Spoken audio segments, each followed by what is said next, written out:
Hello friends, welcome to my channel success ITI classes. दोस्तों, जैसा कि आप लोग को मालूम है, हमारे इसी चैनल सक्सेस आईटीआई क्लासेस पर डेली इसी तरीके से यूपी पीसीएल टीजी2 के लिए क्वेश्चन की प्रैक्टिस हम लोग करते रहते हैं।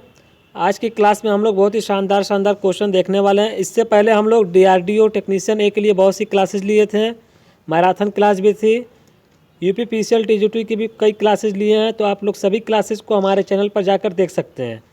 एक जानकारी और आप लोग को देनी थी, आज इवनिंग में 8 बजे रात में आप लोग के लिए एक क्लासेज अपलोड की जाएंगी, मैग्नेटिज्म या चुंबकत्व जिसको बोलते हैं। पूरी कंप्लीट क्लासेज होंगी मैग्नेटिज्म की। उसमें सभी तरीके के क्वेश्चन को इंक्लूड किया गया है। वो क्वेश्चन जो होंगे वन लाइनर क्वेश्चन होंगे। उसको हम लोग इस तरीके से पढ़ेंगे कि आप लोग का थ्योरी भी कंप्लीट हो जाए और क्वेश्चन भी कंप्लीट हो जाए। तो कंप्लीट कह सकते हैं कि मैग्नेटिज्म की जो क्लासेज होंगी 8 बजे इवनिंग में अपलोड हो जाएंगे। हमारे चैनल पर कम्युनिटी पोस्ट में हमने अपलोड किया है, आप लोग जाकर देख सकते हैं। और उसकी क्लासेस जो हैं 8 बजे इवनिंग में अपलोड हो जाएंगी, तो आप लोग उसको ज़रूर देख लीजिएगा। आज की क्लास हम लोग शुरू करते हैं क्वेश्चन नंबर 1 से। थायरिस्टर की कितनी परतें होती हैं? देखिए, थायरिस्टर को क्या बोलते हैं पहले आप लोग ये जानिए। थायरिस्टर को बोलते हैं एससीआर की कितनी परतें होती हैं? इससे पहले हम लोग इस तरीके के क्वेश्चन सॉल्व किए थे। एससीआर में 4 लेयर होती है, 4 परत, पी एन, और एससीआर को ही बोलते हैं थायरिस्टर। तो कितनी परतें हैं? 4 परतें हैं। तो इसका ऑप्शन नंबर डी सही है। अगला क्वेश्चन, थायरिस्टर में कितने जंक्शन होते हैं? PN junction. देखिए, थायरिस्टर या एससीआर अगर हम लोग सिंबल बनाते हैं तो इस तरीके से होता है, पीएन और पीएन। तो देखिए 4 लेयर होती है और जंक्शन देखिए J1, एक जंक्शन यहाँ बन रहा है J2, एक जंक्शन यहाँ बन रहा है J3, ये है। तो यहाँ पे कितना हो गया? 3 जंक्शन होते हैं, ऑप्शन नंबर सी। एससीआर का फुल फॉर्म क्या होता है? एससीआर का फुल फॉर्म होता है सिलिकॉन कंट्रोल रेक्टिफायर, इसका भी ऑप्शन नंबर सी। इलेक्ट्रॉनिक्स में जीसीएस का मतलब क्या है? तो जीसीएस का मतलब होता है gate control switch, option number 1। जी से गेट, सी से होता है कंट्रोल, एस का मतलब स्विच, गेट कंट्रोल स्विच। ये जो दिया हुआ गेट टर्न ऑफ स्विच, ये होता है जीटीओ का फुल फॉर्म होता है। जीटीओ का फुल फॉर्म होता है गेट टर्न ऑफ स्विच।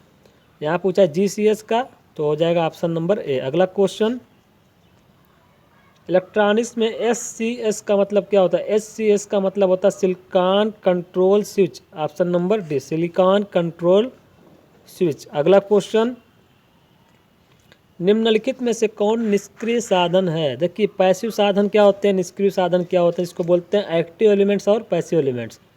इसके बारे में भी हमने बताया है, इससे पहले जो क्लासेस ली गई हैं उसमें डिटेल में बताया गया था कि एक्टिव एलिमेंट्स वह एलिमेंट्स होते हैं जो एनर्जी को सप्लाई करते हैं। जैसे हमारा बीजेटी, एफईटी, बैटरी, ये सभी क्या करते हैं? एनर्जी सप्लाई करते हैं, धारा देते हैं। और बात कर लिया जाए प्रतिरोध, प्रेरक, संधारित्र, जैसे जिसको बोलते हैं आरएलसी, ये सभी धारा देते हैं क्या? नहीं, ये सब एनर्जी को लेते हैं। तो ये सब क्या है? पैसिव हैं। और बीजेटी, एफईटी, एससीआर, ये क्या हैं? एक्टिव हैं। तो यहाँ पूछा निष्क्रिय, निष्क्रिय को बोलते हैं पैसिव। तो यहाँ पे कौन सा ऑप्शन सही हो जाएगा? संधारित्र। संधारित्र क्या है? पैसिव है। ये सभी क्या है? एक्टिव है। डायक में कितने टर्मिनल होते हैं? देखिए, डायक में 2 टर्मिनल होते हैं जिसको बोलते हैं MT1 और MT2।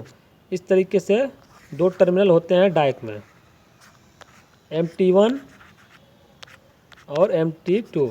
तो इस तरीके से डायक का सिंबल होता है और 2 टर्मिनल होते हैं, ऑप्शन नंबर बी। अगला क्वेश्चन, ट्रायक में कितने टर्मिनल होते हैं? ट्रायक में 3 टर्मिनल होते हैं, ऑप्शन नंबर सी। कौन कौन से? ट्रायक में 3 टर्मिनल होते हैं, एनोड, कैथोड और गेट।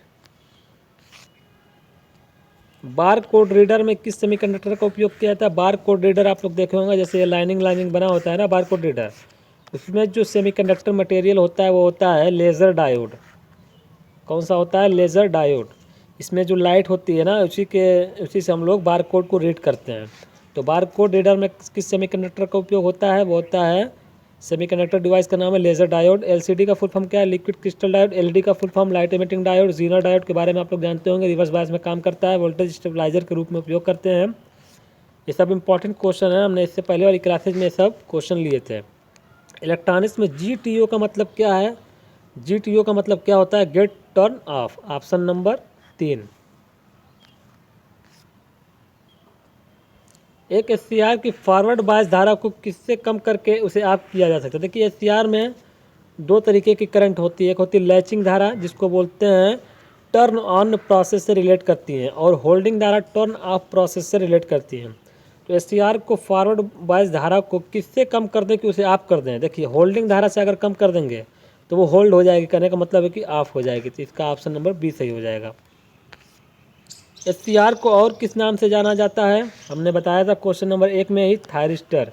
थायरिस्टर को SCR भी बोला जाता है, या SCR को थायरिस्टर बोला जाता है। SCR किससे बना होता है? SCR का मतलब सिलिकॉन कंट्रोल रेक्टिफायर। किससे बना होता है? एल्युमिनियम से, कॉपर से, सिलिकॉन से, चांदी से। तो इसके नाम में ही है कि सिलिकॉन, तो ये बनेगा किससे? सिलिकॉन से। Option number C. Silicon control rectifier SCR का कंट्रोल कहाँ होता है? देखिए इसमें 3 टर्मिनल होते हैं, एनोड, कैथोड और गेट। तो इसका जो कंट्रोलिंग होता है वो हमेशा गेट से किया जाता है। इसका ऑप्शन नंबर ए। अगला क्वेश्चन, ट्रायक इनमें से किसके जैसा होता है? देखिए ट्रायक जो होता है किसके जैसा होता है? वो होता है समांतर में जुड़े 2 SCR के जैसा। जैसे कि समांतर में 2 SCR जोड़ते हैं एंटी पैरेलल में, तो ट्रायक बन जाता है। तो इसका ऑप्शन नंबर बी सही हो जाएगा। SCR में कौन सी ट्रिगरिंग सबसे ज़्यादा भरोसेमंद? ट्रिगरिंग का मतलब होता है जैसे SCR को ऑन करने के लिए ट्रिगरिंग करना पड़ता है, गेट पे ट्रिगरिंग देना होता है, वोल्टेज ट्रिगरिंग होता है, ताप ट्रिगरिंग, इसको थर्मल ट्रिगरिंग बोलते हैं, करंट ट्रिगरिंग, गेट ट्रिगरिंग। तो सबसे ज़्यादा ट्रिगरिंग भरोसेमंद, विश्वसनीय होती है, रिलायबल जिसको बोलते हैं, तो वो होती है गेट की ट्रिगरिंग। Option number D. अगला क्वेश्चन, गेट धारा हटा लेने पर भी SCR के ऑन रहने की कैपेसिटी को क्या कहते हैं? तो उसको हम लोग बोलते हैं लैचिंग। क्या बोलते हैं? लैचिंग। क्योंकि हमने बताया लैचिंग का मतलब टर्न ऑन से है, तो गेट करंट अगर हटा भी ले रहे हैं तो वो ऑन रहा है, तो उसको हम लोग बोलेंगे लैचिंग। और अगर होल्डिंग का मतलब होता है बंद हो जाने के प्रोसेस से रिलेट करता है। डायक कितनी दिशाओं में कार्य करता है? डायक काम करता है दोनों दिशाओं में, फॉरवर्ड और रिवर्स दोनों दिशाओं में काम करता है डायक। अगला क्वेश्चन, डायक में कितने टर्मिनल होते हैं? 2। निम्नलिखित में से कौन पैसिव एलिमेंट्स है? संधारित्र, प्रेरक, प्रतिरोध और डायोड। देखिए पैसिव एलिमेंट्स वो एलिमेंट्स होते हैं जो एनर्जी को बस रिसीव करते हैं, सप्लाई नहीं कर पाते हैं। और एक्टिव एलिमेंट्स वो एलिमेंट्स होते हैं जो एनर्जी को सप्लाई करते हैं। तो यहाँ पे पैसिव का बात किया है, निष्क्रिय। पैसिव का मतलब निष्क्रिय। तो संधारित्र, प्रेरक और प्रतिरोधी तीनों जो हैं पैसिव एलिमेंट्स हैं। यही पूछा कौन पैसिव एलिमेंट्स है? ये तीनों पैसिव एलिमेंट्स हैं। देखिए क्वेश्चन को बनाने में थोड़ा सा गलती हो गई है। क्वेश्चन को जब सेट किया जाता है तो जल्दी जल्दी में थोड़ा सा गलती हो जाती है लिखने में, तो आप लोग उसको समझ सकते हैं कि पैसिव एलिमेंट्स पूछा है, तो हम बता रहे हैं कि तीनों पैसिव एलिमेंट्स हैं ये तीनों। यहाँ पे होना चाहिए था कि उपरोक्त सभी। अगर हम लोग उपरोक्त सभी कर दें तो ऑप्शन नंबर डी सही हो जाएगा, क्योंकि ये तीनों जो है पैसिव एलिमेंट्स हैं। या तो इस क्वेश्चन को ऐसे सेट किया जा सकता है तो कौन सा एक्टिव एलिमेंट्स है, यहाँ अगर एक्टिव कर देंगे तो ऑप्शन नंबर डी सही हो जाएगा, डायोड। उपरोक्त सभी की जगह अगर डायोड को लगाना होगा तो यहाँ पे एक्टिव करना होगा, क्योंकि डायोड एक्टिव है। तो आप लोग समझ रहे होंगे। अगला क्वेश्चन और आज का लास्ट क्वेश्चन है कि लैचिंग तथा होल्डिंग करंट में निम्न से कौन से अधिक होती है? देखिए लैचिंग टर्न ऑन से संबंधित है, होल्डिंग टर्न ऑफ से संबंधित है SCR के। तो लैचिंग और होल्डिंग में कौन अधिक होता है, या दोनों बराबर होता है, क्या होता है? इनमें से कोई नहीं हम लोग को बताना। याद रखिएगा लैचिंग करंट जो होता है IL से लिखते हैं, वो 2 से 3 गुना होता है किसके? होल्डिंग करंट से। तो कौन अधिक है? लैचिंग करंट ज़्यादा होता है हमेशा। तो कौन अधिक होगा? Latching current. इसका ऑप्शन नंबर ए सही है। तो दोस्तों आज की क्लास में इतना ही। आज जो इवनिंग में 8 बजे मैग्नेटिज्म की क्लासेज अपलोड होंगी आप लोग के लिए, बहुत ही शानदार क्लासेज होने वाली हैं। पूरा मशीन का भी कॉन्सेप्ट उसमें यूज़ हो जाएगा, पूरा मैग्नेटिज्म कंप्लीट हो जाएगा। तो आप लोग से रिक्वेस्ट है कि उस क्लासेस को आप लोग ज़रूर देख लीजिएगा। फिर मिलेंगे दोस्तों अगली क्लास में, तब तक के लिए बहुत बहुत धन्यवाद।